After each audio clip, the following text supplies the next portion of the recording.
میں ہوں آپ کا ہوسٹ سید اسامہ۔ آپ دیکھ رہے ہیں شفق یوٹیوب چینل۔ آئیے آج آپ کو بادشاہی مسجد لاہور کی تاریخ بتاتے ہیں۔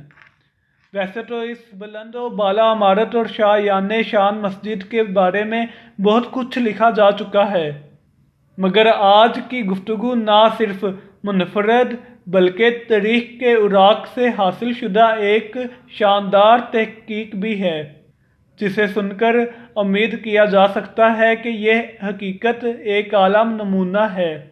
بہرحال یہ تھی اپنے منہ میاں مٹھو بننے والی بات، مگر حقیقت اس سے کچھ مختلف بھی نہیں۔ جب آپ اسے سنیں گے تو آپ کو محسوس ہوگا کہ واقعی حالات و واقعات اور سن عیسوی کا ذکر بہت ہی باریک بیانی اور تحقیق کے ساتھ بیان کیا گیا ہے۔ مغلیہ سلطنت کے شہنشاہ اورنگزیب عالمگیر کی بصیرت و آگاہی اور مسلمانوں سے محبت کے پیش نظر بادشاہی مسجد کی تعمیر لاہور میں ہوئی۔ بادشاہی مسجد لاہور پاکستان اور جنوبی ایشیا کی دوسری بڑی مسجد ہے۔ اسے دنیا کی 5ویں بڑی مسجد میں شمار کیا جاتا ہے۔ مسجد حرم، مسجد نبوی، مسجد حسن دوئم کاسا بلانکا، فیصل مسجد اسلام آباد کے بعد اس کا نمبر ہے۔ فیصل مسجد بننے سے قبل اس کا شمار پاکستان کی سب سے بڑی مسجد میں کیا جاتا تھا۔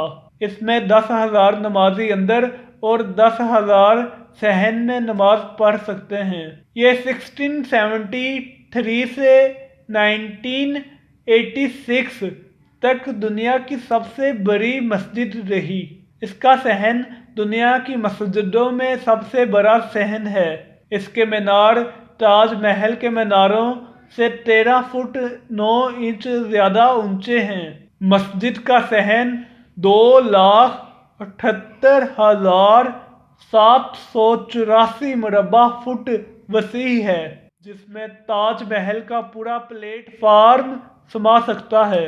بادشاہی مسجد لاہور چھٹے مغل بادشاہ اورنگزیب عالمگیر نے بنوائی تھی۔ اس کی تعمیر مئی 1671 میں شروع ہو کر اپریل 1673 میں مکمل ہوئی۔ تعمیر مسجد کی دیکھ بھال اورنگزیب عالمگیر کے رشتے کے بھائی مظفر حسین فدائی خان کوکا نے کی۔ مظفر حسین 1671 تا 1675 لاہور کا گورنر رہا۔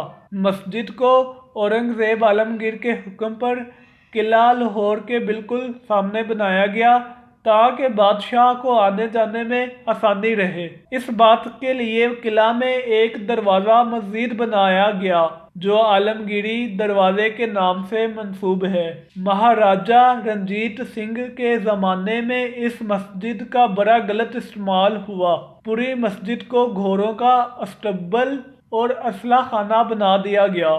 چاروں میناروں کے گنبد توپوں کے لیے استعمال کیے گئے، جس سے ان کو سخت نقصان پہنچا۔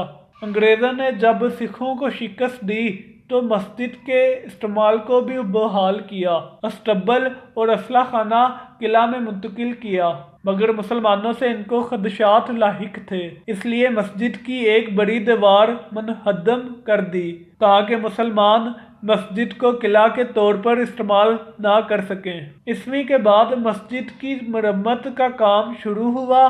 مرمت پر تقریباً 50 لاکھ روپے خرچ ہوا، یہاں تک کہ مسجد اپنی اصلی حالت میں آ گئی۔ مرمت کا کام زین یار جنگ بہادر کے ہاتھوں انجام پذیر ہوا۔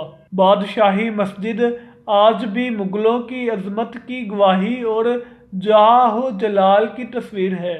مغل فن تعمیر کا کمال یہ ہے کہ اس کے چاروں گنبدوں پر چڑھ کر چند کلومیٹر دور مقبرہ جہانگیر کے میناروں کو دیکھیں تو صرف 3 ہی مینار نظر آئیں گے، چوتھا چھپ جاتا ہے۔ اس طرح جہانگیر کے مقبرے سے بادشاہی مسجد کے میناروں کو دیکھیں تو وہاں سے بھی صرف 3 ہی مینار نظر آتے ہیں، چوتھا نظروں سے اوجھل ہی رہتا ہے۔